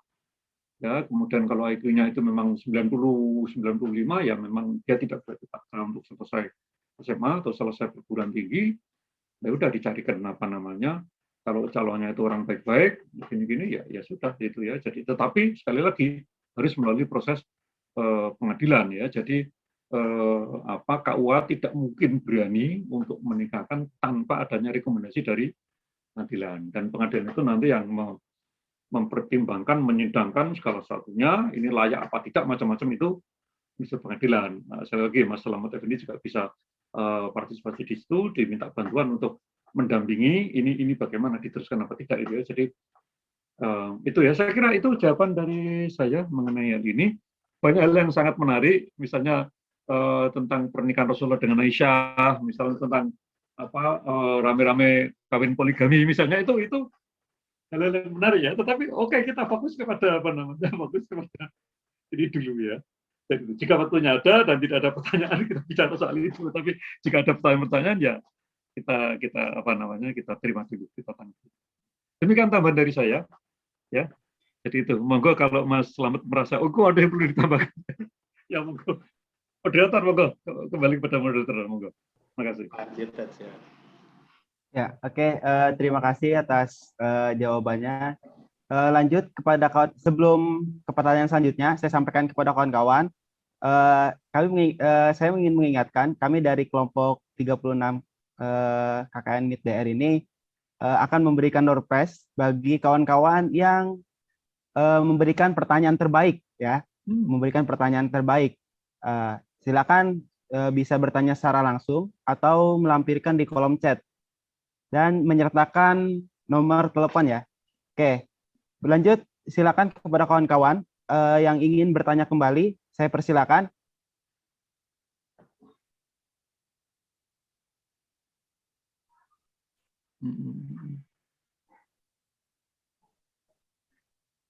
Ya, ini gimana? tadi Ada pertanyaan lagi apa enggak ini? Cuma satu tak pertanyaannya. Ya, kawan-kawan, bagaimana? Ada yang ingin bertanya? Ini Pak, ada yang bertanya. Ya, silakan. Assalamualaikum. Saya bacakan di kolom chat. Assalamualaikum. Saya Sabrina Nada Hoirunisa. Izin bertanya pada pemateri. Mengapa nikah dini masih marak meski KUA sudah menolak? Nah, terus bagaimana menurut Bapak seperti itu? Oke. Saya persilakan kepada Bapak Abdul Wahid. Ya, monggo keputusan. Terima kasih. Kembali kepada sesungguhnya begini ya. Maafin agak sedikit luas ya. Yang mempengaruhi anak itu adalah dalam teorinya Bronfenbrenner itu dimulai dari faktor individu dulu, kemudian orang tua, kemudian ekso, kemudian makro ya. Jadi mulai dari individu, kemudian orang tua ya. Tadi saya sudah banyak bicara soal apa namanya orang tua ya, bicara tentang orang tua. Jadi orang tua juga ikut bertanggung jawab memberikan orientasi yang benar. Kemudian secara makro itu atau secara ekso itu ada, jadi individu, ada keluarga, ada masyarakat, kemudian ada keputusan negara. Ya, jadi itu. Keputusan negara itu secara makro ya, itu memang betul bahwa negara harus hadir ya di dalam hal seperti ini gitu ya. Jadi itu, kalau saya lupa tadi pertanyaannya apa tadi? Pertanyaannya Pak. Gimana? Persisnya apa tadi? Mengapa nikah di usia dini itu masih marak meski KUA sudah menolak? Seperti itu, Pak. Ya, saya setuju lah. Saya setuju negara itu harus hadir ya. Negara itu hadir. Dan la darara wa la diraron. Jadi tidak boleh mengambil keputusan yang itu membahayakan diri sendiri ataupun membahayakan orang lain. Ya, saya yakin KUA itu ketika melalui persidangan ya pengadilan itu ini tidak layak, tidak kali itu rekomendasikan turun. Ya, soal dia itu nekat menikah di luar KUA itu urusan. Tapi kalau enggak, aku yakin itu enggak bakal ya, enggak bakal. Jadi kalau cari legalitas secara agama dan memang agama memang tidak melarang ya selama itu ya itu tidak membawa mudarat ya yang fatal ya. Ya mungkin bisa saja mereka akan menikah secara agama. Kalau kita mengenal dengan kawin siri ya, kawin yang tanpa catat oleh catatan agama. Tetapi selama itu itu memang masih bisa ditolerir. Ditolerir itu adalah bahasa Arabnya itu isek makruh hukumnya gitu ya. Itu still tolerable, itu masih bisa ditoleransi gitu ya. Jadi itu kalau masih makruh mungkin pengadilan akan memberikan rekomendasi. Tetapi kalau itu sudah mudarat membawa bahaya, mafsadah, itu saya yakin pengadilan tidak akan memberikan apa itu. Oleh karena itu maka ya semuanya melakukan kewajiban ya. Kalau KUA memang tidak bisa menerima itu pengadilan tidak bisa menerima, ya tetap tidak bisa menerima. Soal itu marah apa tidak, ya itu urusan orang lah ya. Dan ketika seperti itu menjadi tanggung jawab kita bersama ya. Menjadi tanggung jawab para penyuluh, para dai, para ustadz, para khotib, para tokoh-tokoh masyarakat itu ya. Jadi itu ya. Ini faktor faktor ekstro ya. Jadi di luar rumah tangga itu ada masyarakat, di luar masyarakat itu ada sosial, di luar sosial itu ada kehadiran negara. Ya. Jadi itu saya kira itu ya yang bisa saya jawab. Monggo moderator, monggo Mas Selamat. Oke, saya sedikit menambah ya, berkaitan dengan tadi pertanyaannya bahwa kenapa pernikahan dini ini meningkat gitu. Sebenarnya pernikahan dini itu kan pernikahan usia anak ya, 18 tahun ke bawah ya. Tapi di Kabupaten Tuban di tahun 2021 ini menurun, Pak. Kabupaten Tuban ini kan mendapat kabupaten layak anak, jadi naik tingkat dari Pratama ke Madya. Nah. Kita mensosialisasikan kepada masyarakat untuk mencegah pernikahan dini. Jadi menurun. Tapi kenapa dispensasi nikah itu kok meningkat gitu, dispensasi? Karena apa? Perubahan dari undang-undang ya Pak ya, undang-undang yang dulu itu membolehkan usia 16 tahun untuk perempuan, sekarang itu harus 19 tahun. Terkait dengan itu tentunya kan ada celah untuk hak untuk dia bisa mengajukan dispensasi nikah, dan itu atas izin dari hakim kan gitu, diputuskan oleh hakim apakah kemudian direstui ataukah tidak. Nah, dari pengadilan agama tentunya. Nah, di situ usia kadang-kadang dispensasi usia sudah lebih dari 18 tahun dia harus mengajukan dispensasi nikah karena belum ada 19 tahun.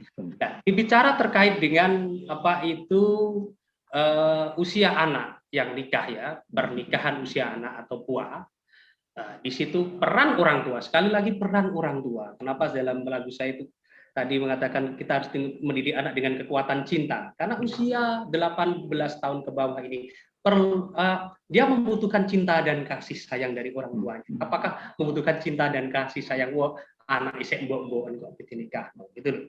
Nah, itu peran dari orang tua sangatlah penting. Terus dari KUA sudah menolak dan lain sebagainya. Iya, memang prosedurnya dari KUA ditolak, kemudian dari yang bersangkutan itu mengajukan dispensasi nikah ke pengadilan agama. Memang syaratnya setiap nikah dari KUA harus ditolak. 18 tahun ke bawah, 19 tahun ke bawah harus ditolak. Nah, dari penolakan dari KUA itu maka dia upaya hukumnya mengajukan dispensasi nikah, apakah kemudian hakim tersebut memberikan putusan dilanjut diperbolehkan menikah atau tidak.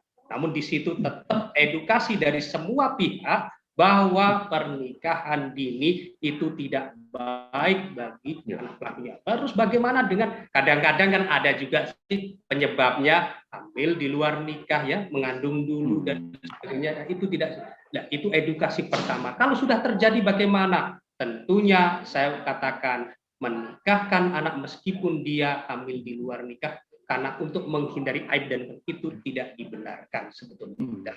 Kata perlindungan anak karena dia terus bagaimana Pak ini anaknya itu dalam agama pun juga tidak dibenarkan, tetap ini anak hasil dari hubungan yang tidak sah begitu. Sampai kapanpun dia tidak bisa dikatakan. Di sini saya tidak menerangkan berkaitan dengan apakah apa itu berkaitan dengan agamanya, tapi bahwa terus bagaimana supaya kita masyarakat di lingkungan kita tidak melakukan stigma negatif kepada anak-anak yang dalam tanda kutip dia hamil di luar nikah, karena biar bagaimanapun anak adalah menjadi korban. Mari kita lindungi baik secara fisik maupun psikisnya, secara sosialnya.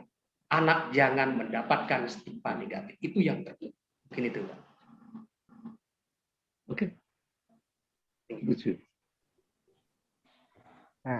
Oke. Nah, terima kasih atas penyampaian jawabannya. Gimana Bapak Abdullah mau menambah? Cukup. Iya. Oke, berlanjut. Ya, kepada pertanyaan selanjutnya dari Nurut Zikria. Izin bertanya kepada pemateri, mengapa pernikahan dini lebih banyak terjadi di lingkungan desa atau pesisir? Terima kasih. Oke, kepada Bapak Selamat Effendi, saya persilakan. Tidak menjustifikasi atau apa itu daerah pesisir di pedesaan dan sebagainya. Saya itu orang desa. Saya lahirnya di pinggir hutan ya. Kebetulan ya bener Pak. Bapak saya itu mantri perhutani, perhutani jadi kehutanan. Jadi saya lahir di rumah dinas di Loci ya. Rumahnya bagus tapi pinggir hutan. Tapi akhirnya saya pernikahan dini ini sering terjadi di lingkungan pedesaan pesisir. Kembali lagi pengetahuan berkaitan dengan hak anak ini yang mungkin tidak dipahami oleh masyarakat, oleh orang tuanya, oleh RT-nya, oleh pemerintah desanya dan lain sebagainya di situ. Karena kurang sosialisasi di dalam semua pihak. Jadi ini menjadi tanggung jawab bagi kita semua ya. baik itu pemerintah maupun ormas maupun lembaga swadaya masyarakat dan lingkungan keluarga ini harus mensosialisasikan kepada masyarakat jangan sampai pernikahan ini terjadi. Apalagi ya jelas-jelas nikah siri, ya nikah siri itu dalam perspektif agama apakah diperbolehkan atau tidak. Nah, di situ maka sebetulnya bahwa pernikahan seperti itu janganlah terjadi, pernikahan jadi janganlah terjadi.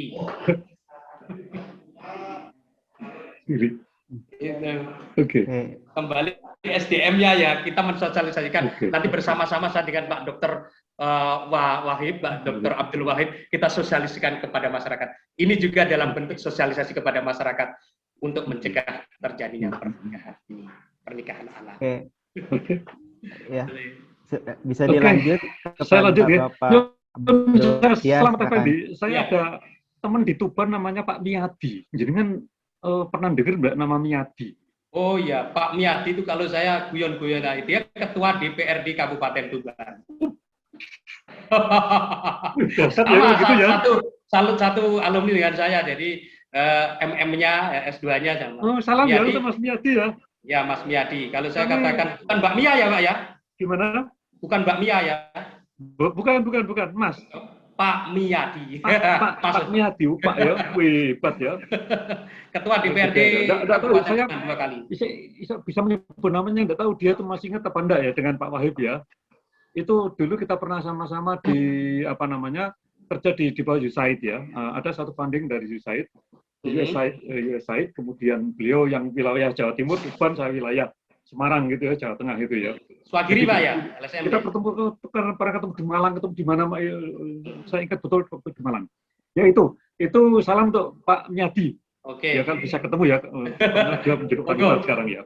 Oke, kemudian kembali kepada pertanyaan, itu mengapa di desa, di pesisir ya, karena itu tadi ya, keberbudayaan ya,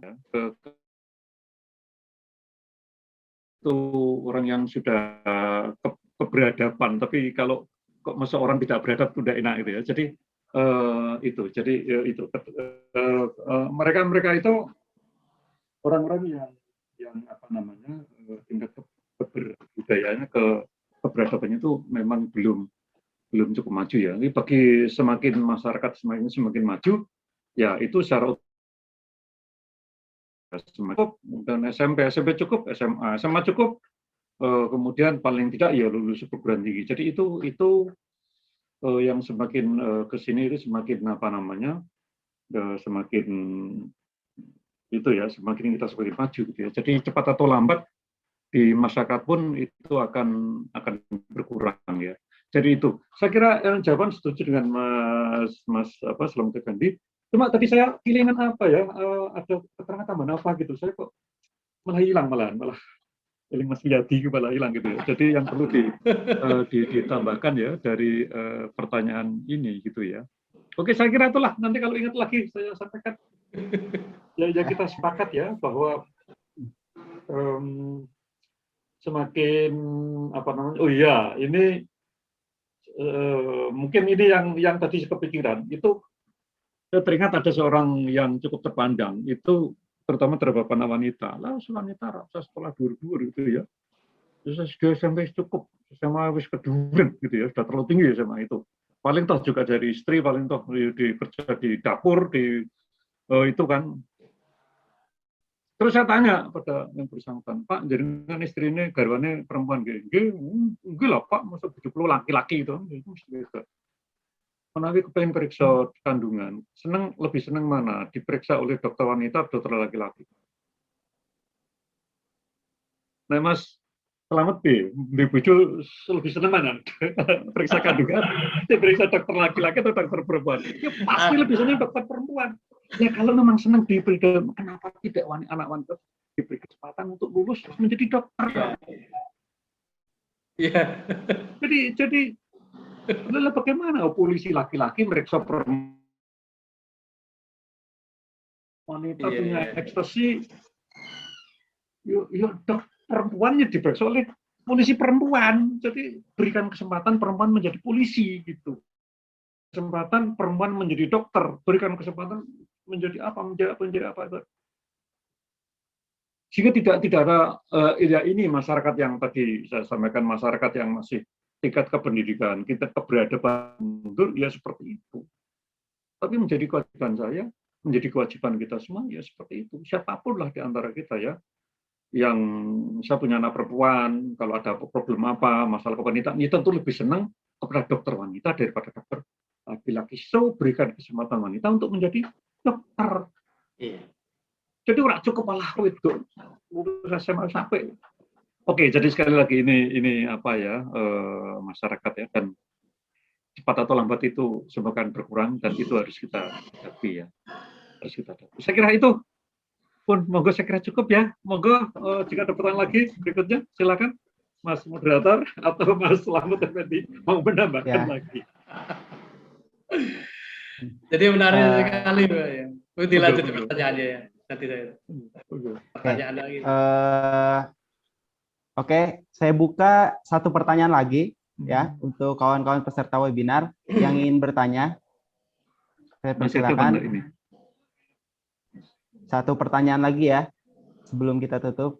Nih, silakan kepada kawan-kawan.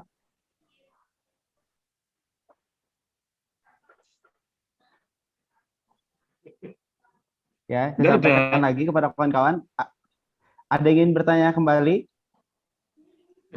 Kalau memang tidak ada, saya merasa perlu menambahkan sedikit keterangan mengenai pernikahan Rasulullah dengan Siti Aisyah ya, karena itu berhubungan dengan anak-anak gitu ya. Maten nggih Pak, selamat nggih, enggak apa-apa nggih. Nggih, mboten napa-napa monggo. Ya. Tidak apa-apa. Maybe one of the it's not only the Arabic tradition, ini bukan tradisi Arab ya, tetapi tradisi orang-orang lama, orang-orang kuno dulu sekian 400 tahun yang lalu, itu memang sangat mungkin. Ya, nikah dengan anak-anak. Dengan beberapa hal yang perlu kita catat, bahwa masyarakat Arab pada saat itu ketika umur 9-10 tahun itu sesungguhnya perkembangan fisik dan psikisnya seperti apa, itu harus dipertimbangkan. Ya, jangan ya seperti saat ini kemudian kita bilang mama saya dulu menikah lulusan SD dan saya boleh menikah lulusan SD, ya wis ora zaman meneh. Ora zaman meneh ya. Tetapi saat dulu ketika saya kecil, nyuwun sewu, saya jauh lebih berusia daripada Mas Slamet Effendi ya. Teman-teman saya itu, waktu teman-teman saya MI, lulus MI, setahun 2 tahun lulus MI itu sudah pada menikah. Mbak Umayyah, Mbak Zopo, Narti, Mbak ini, Mbak itu tuh teman-teman, Mbak Azao, Mbak Puji, Mbak itu lulus SD, lulus MI itu sudah pada menikah. Umurnya berapa? Tetapi saat itu ya kalau sekarang kita bilang itu belum matang, belum begini. Saat itu sudah dipertemukan matang gitu. Dan yang terjadi pada Rasul dan Aisyah itu saat itu harus dipahami konteks Aisyah itu perkembangan fisik dan psikisnya itu seperti apa. Terus yang kedua kalinya itu beliau menikah dengan Rasulullah.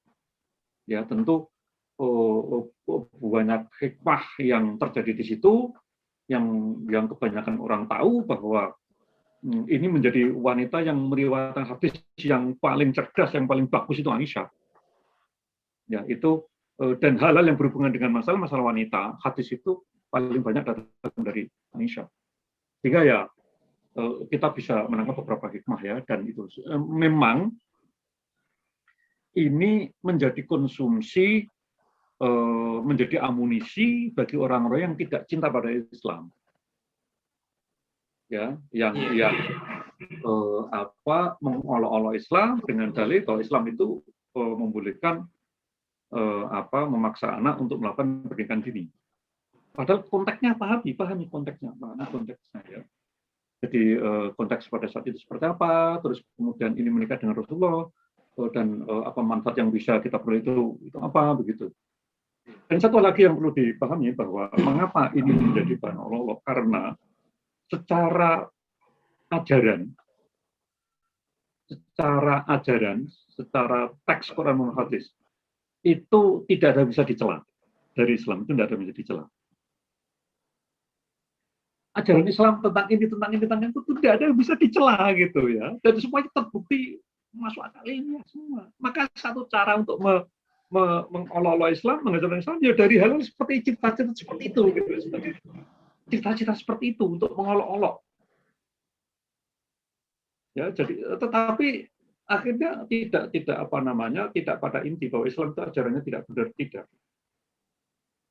Karena dan betapa banyak para orang yang mungkin malah menjadi convert atau revert ke Islam, menjadi Muslim gara-gara ajaran Islam yang memang ya'lu walau ya'la, itu ajarannya. Nah, salah satu cara ya mengolok-olok ya seperti itu. Amrozi itu teroris, kemudian sama teroris, kemudian Islam identik dengan terorisme gitu kan.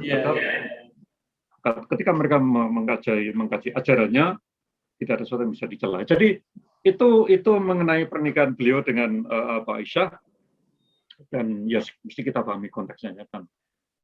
Jadi itu mengenai pernikahan dini ya, karena kadang soal ini dirujuk, jadi maka perlu duduk perkaranya gitu. Jadi itu ya. Semoga Pak Selamat Effendi barangkali bisa. Menarik sekali. Ini kuliah gratis untuk saya ya. Semoga saya kedepannya bisa ada doktornya. Ya, ini gitu. Moga kembali kepada apa? Setuju sekali. Tapi nggak apa-apa. Kadang-kadang memang ini dipelintir. Kalau saya setuju. Dipelintir ya kadang-kadang itu. Ajaran Rasulullah ya untuk mengkriminalisasi Rasulullah dikriminalisasi. Rasulullah itu apapun tetap benar. Saya katakan itu.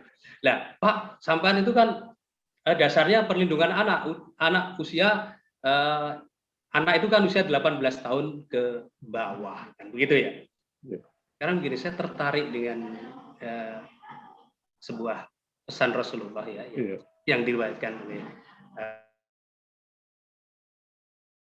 dengan zamannya karena kita hidup di zaman ini ya, zaman ini. Sekarang kalau kemudian ya zamannya Rasulullah itu menikahi Aisyah itu umur berapa? Ya, sejarah menulis sekitar 9-10 tahun. 9-10 tahun. Itu kematangannya sudah bagus. Sekarang anak usia 9 tahun. Bagaimana? Kan begitu. Kan belum matang. Jelas-jelas belum matang. Belum matang. 18 tahun aja loh belum matang.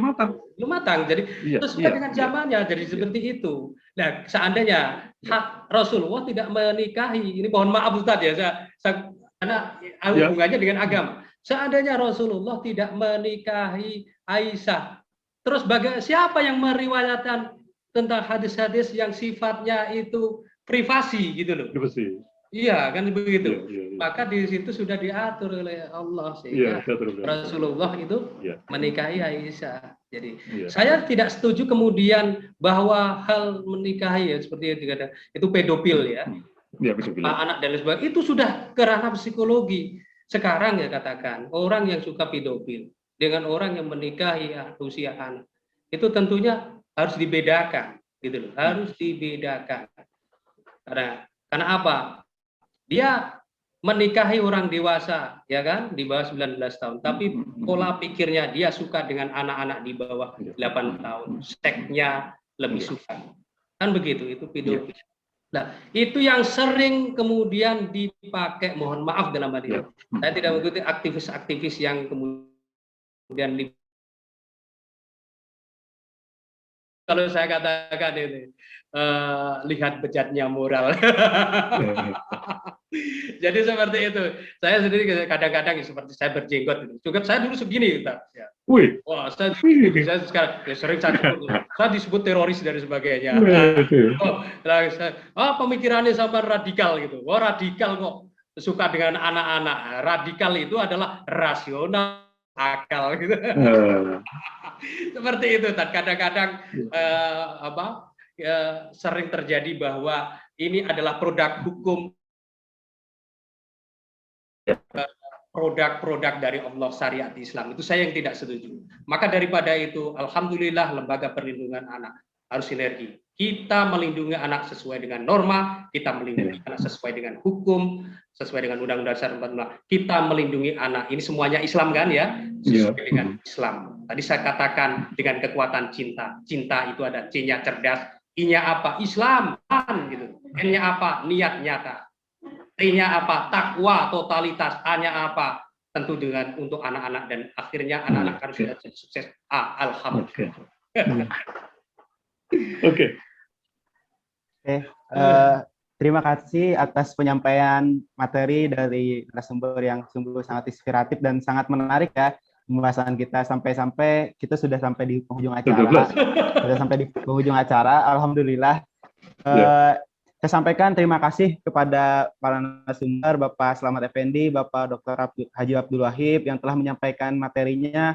Ya, semoga dengan penyampaian materi ini bisa memberikan edukasi yang orientasinya kepada masa depan bagi anak-anak semuanya seperti itu, khususnya peserta webinar yang hadir gitu.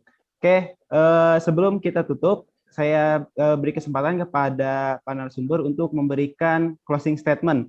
Pertama dari Bapak Slamet Effendi, secara singkat, closing statement secara singkat. Oke, Bapak dan Ibu sekalian, teman-teman, adik-adik dari UIN Sunan Kalijogo, ya. Wali Songo. Wali Songo ya. UIN Wali Songo, mohon maaf. Pak Dokter, ya, tentunya pesan saya adalah penuhi anak, hindari kekerasan, jangan sampai anak-anak mendapatkan kekerasan. Karena apa? Pernikahan dini adalah bentuk kekerasan. Pernikahan dini adalah bentuk kekerasan, baik itu kekerasan fisik maupun kekerasan psikis dan kekerasan ekonomi yang saya sampaikan tadi. Tentunya kita penuhi hak-hak anak kita dan jauhi kekerasan. Jangan sampai anak-anak kita mendapatkan kekerasan. Tentunya dengan cinta dan kasih sayang. Terima kasih.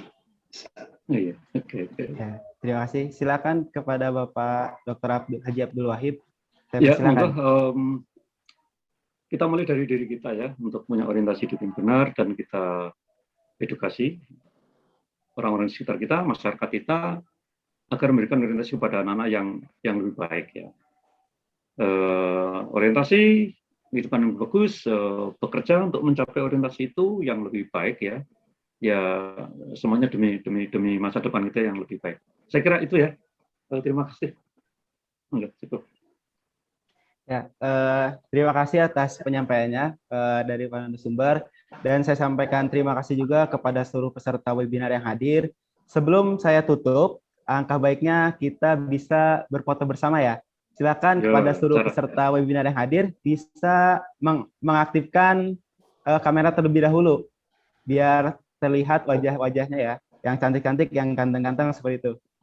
Kepada seluruh peserta webinar, silakan bisa on-kan kameranya ya, terlebih dahulu. Kita ambil foto bersama.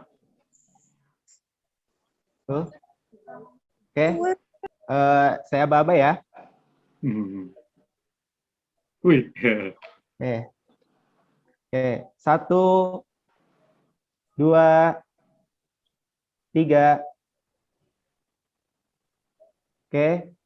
Sekali lagi. 1, 2, 3. Oke, sudah, terima kasih. Saya sebagai moderator izin pamit atas kesempatannya sebagai moderator, dan saya sampaikan terima kasih lagi. Saya ulangi, saya sampaikan terima kasih kepada seluruh narasumber maupun peserta webinar yang telah hadir dan berkesempatan mengikuti webinar tentang pencegahan pernikahan usia dini dalam perspektif agama dan kesehatan. Oke, saya undur diri. Saya sampaikan mohon maaf apabila dalam kataan ataupun perbuatan saya yang kurang berkenan di hati kawan-kawan semua. Billahi taufik wal hidayah. Wassalamualaikum warahmatullahi wabarakatuh. Waalaikumsalam warahmatullahi wabarakatuh. Terima kasih Mas Slamet Effendi ya. Sami-sami Pak Dokter. Nanti di lain saat ya. Kontak person saya dan Mas Slamet masih ada di panitia ya, teman-teman penyelenggara ya. Iya. Jadi nanti bisa dijabrikan ke saya. Belum? Siap. Iya. Nah, nomor saya 5.000 nanti lembaga ya Mas ya. Lembaga bukan nomor HP jenengan ya. Belum? Yang nomor HP yang terakhir 5.000. Yang terakhir ya, yang terakhir 5.000 itu lembaga ya. Ya, ya. Tolong panitia supaya kami Yang nomor saya tadi, Pak, yang di saling mengerti ya nomor kontak personnya. Saya kira itu, moga sekali lagi terima kasih dan mohon maaf jika ada salah kurangnya. Oke, saya live ya. Yuk, moga. Terima kasih Bapak. Terima kasih Bapak.